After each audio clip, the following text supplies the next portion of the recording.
On today's episode, we're answering the question, no, we're not, because I'm on the wrong damn outline.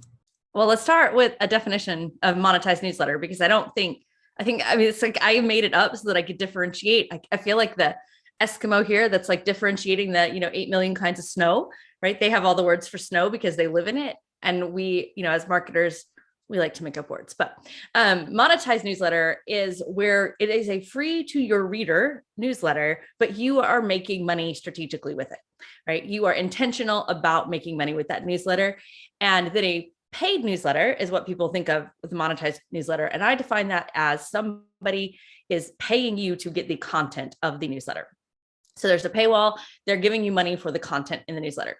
And both work. I have done both. I personally prefer the monetized newsletter. Unless you have a bigger audience or a very distinct thing, paid newsletters are kind of difficult to make succeed. So I'm all for the monetized newsletter.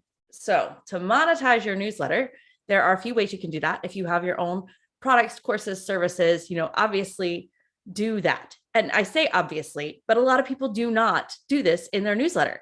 I had a client every Saturday. She sent out her newsletter. She never, ever put a call to action that would bring her money. Like, I was like, what are you doing? Like, what are you doing? That hurts my whole soul. Yeah, my whole soul, right? We're shaking our heads over here, just going, "What the actual?" It hurts. Yeah, but there's so many people that do it though.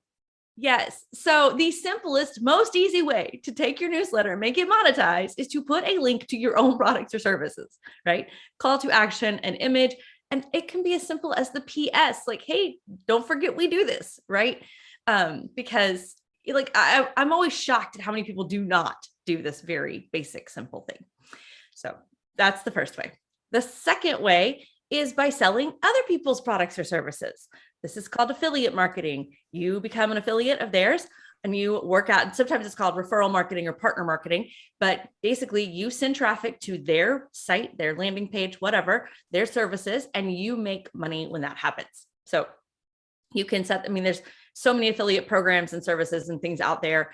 The best and easiest way to start with this, I think, is go find the services that you are already raving about. Go to their website, go to the footer, look for affiliate program, partner program, referral program. Those are the keywords, and it's normally in the footer.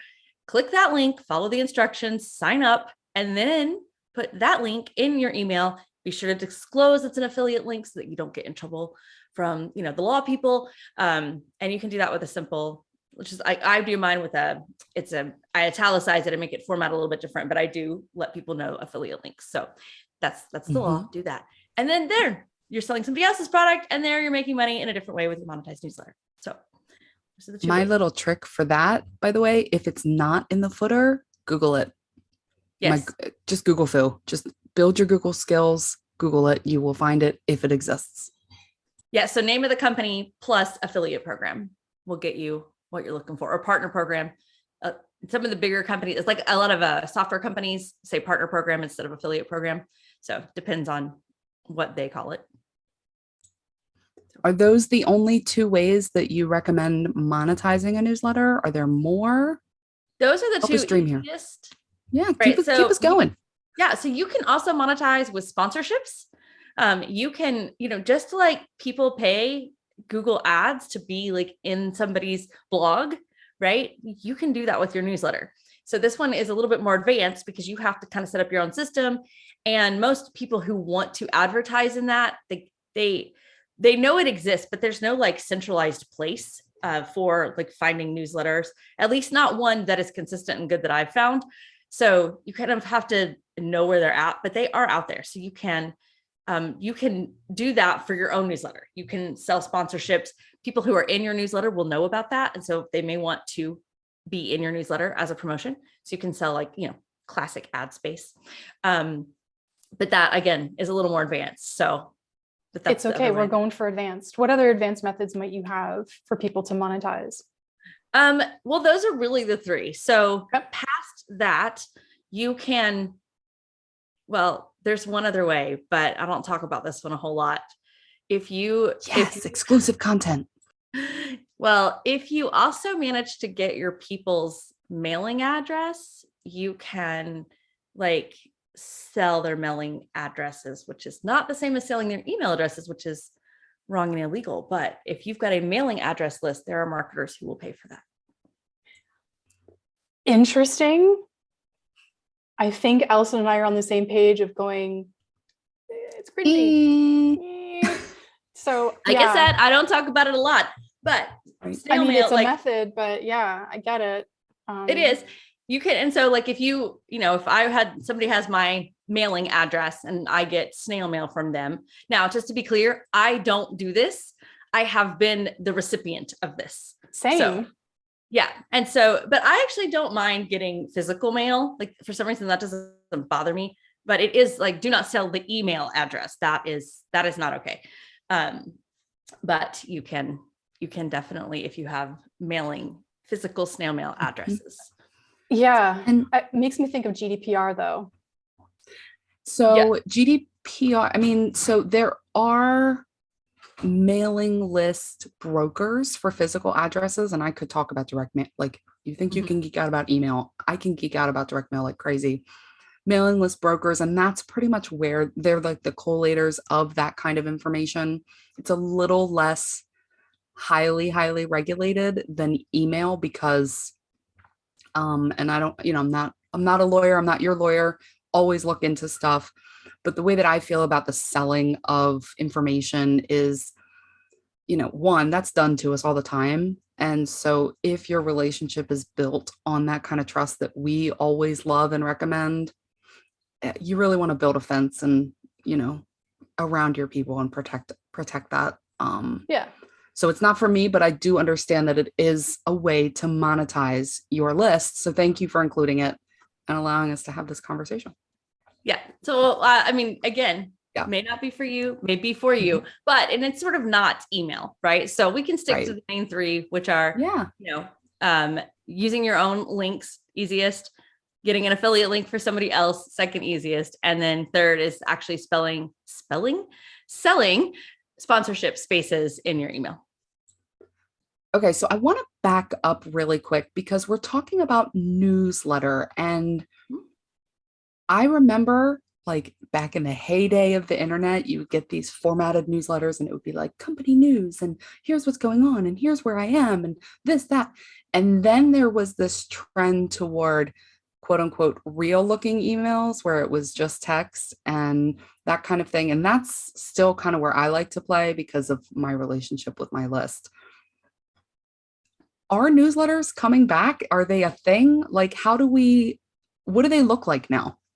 Okay. So there are companies whose entire business model is email first. And I'm specifically talking about newsletters like The Skim, Morning Brew, Hustle. These companies started as email first companies. And what they do is a monetized newsletter. So if you guys get any of these, it's a highly formatted kind of newspaper-ish style. And it's got headers, it's got sections and that kind of stuff. These are all done with sponsorships. So people pay money to advertise in these newsletters because they have huge readership. And so that style is coming back. And, with the Substack came around, I feel like the newsletter email channel is making a revival. And personally, I think it's because a lot of journalists and a lot of writers needed an outlet to voice what they wanted to say versus what their editors wanted them to say. And so newsletter was like the perfect format. And these are people who had audiences already and just kind of brought them into the newsletter world. And then softwares like Substack made it super simple for them to do that. So Substack is also like a paid newsletter, no? Yes. So Substack is either paid or free. And their revenue model is that they take money from the paid, but you can do a free newsletter, which is also how a monetized newsletter works. So. Got it. Okay. I get it. So we're going to sell our stuff. What other content do we need to include to make sure these things are value driven, that people actually want to open these up and read them? Sure. So if you have valuable stuff, like your newsletter needs to first make people want to open it.